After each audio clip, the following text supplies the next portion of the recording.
It's only the second time I've performed. Most of you know me as a folk singer-songwriter for many, many years. But occasionally I'll write a song and it doesn't have any music to it, so that's a poem.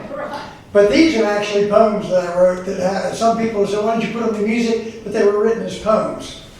First one is called Seasons, something we see all four of here in North Carolina in November. Seasons. Spring is my favorite time of the year. Flowers and showers and Easter egg cheer. Leaves on the trees and the grass is so green. Spring is the best season that I've ever seen. Summer is better than those other three. Picnics and beaches and lots of sweet tea.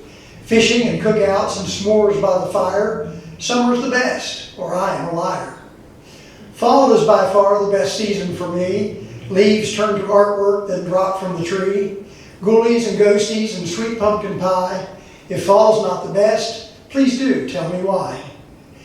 Winter is best of the seasons, I know. Christmas, the New Year, maybe some snow. Wood stove is crackling, the quilt's on the bed. Winter's the best. Come here, pull my sled.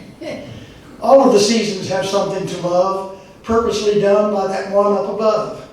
Our cycle of life is the same, don't you see? A life full of seasons for you and for me. Spring is our youth, so new and so meek. Summer is working for all that we seek.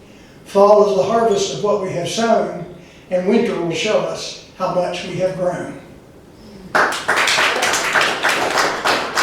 Thank you.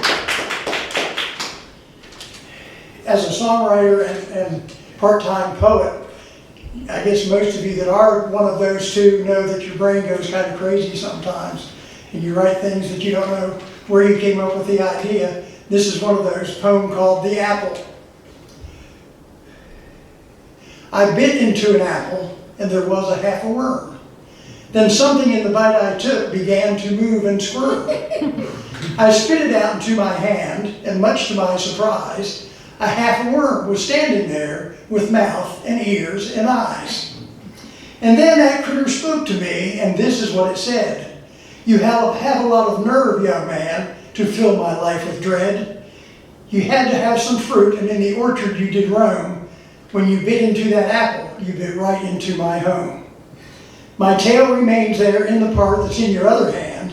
It will not live, as you've been told, a lie that will not stand. But I will go on living, though much shorter, as you see. That is, if you will put me down, and please, sir, set me free. And so I set it on the ground and ushered it away. The other half I laid to rest, and then began to pray.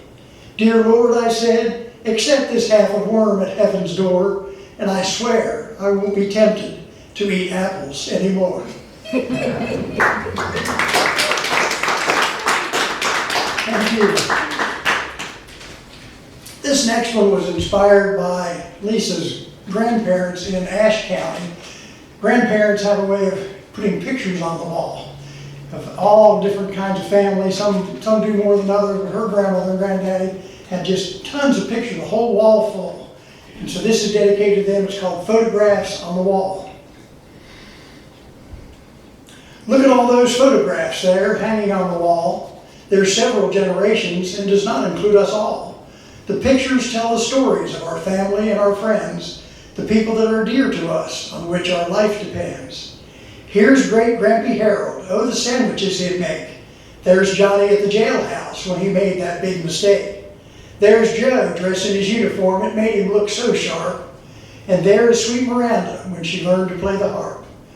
Look at Papa Eddie showing off his brand new car. This one shows us Brother Tommy playing his guitar. There is little Susie when she found that neat cocoon. And here is Mother Jenny. Why did God take her so soon? Oh, look, the family picnic. Can you tell me all the names? Uncle Jim and Dad would always play those silly games. Really? Is that Lily Bell when she was only 3? And how did all those cousins ever get into that tree? We seem to stay so busy now, and time just races by. Family comes and family goes. We laugh sometimes and cry. But if you need some comfort from your trials, big and small, look at all those photographs there hanging on the wall.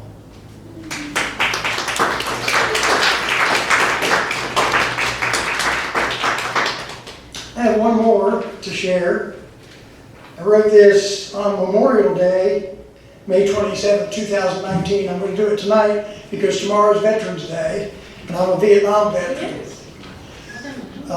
Lisa and I have been to D.C. several times protesting war, and twice I went to the Vietnam Wall and broke down both times. It's just something that I can't do. So I sat down on Memorial Day in 2019 and wrote this, The Wall. I will not visit the wall again, that wall so black and cold, with almost 60,000 names of sons that won't grow old. I will not visit the wall again, it always makes me cry, that loss of life so far away, on foreign shores to die.